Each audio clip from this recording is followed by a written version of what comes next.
વચ્ચે હું વૃદ્ધાશ્રમના દર્શન કરવા માટે ગયેલો. બહુ જ કઠિન સેવા છે, બહુ જ કઠિન છે કે આટલી માવજતથી આ વડીલોની સેવા કરવી એ બહુ જ કઠિન કામ છે. વિજયભાઈને ને બધાને કે તમે બે કામ બહુ મહત્વના દેશમાં કર્યા, ગુજરાતમાં તો કર્યા, આખા દેશમાં, અને આ મેસેજ બધે જવો જોઈએ.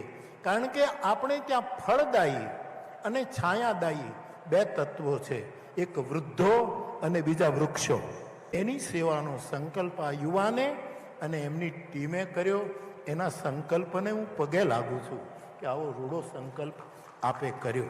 વિજયભાઈ અને આપની ટીમને મારા પૂજ્યપાદ સ્વામીજીની હાજરીમાં કહું છું કે આપના આ અતિ મહત્વના વૃક્ષો અને વૃદ્ધોની સેવાના આ યજ્ઞ કર્મમાં મારી વ્યાસપીઠ, મારી મર્યાદામાં જ્યાં જ્યાં ઉપયોગી થઈ શકે ત્યાં આપ મને કહી શકો છો.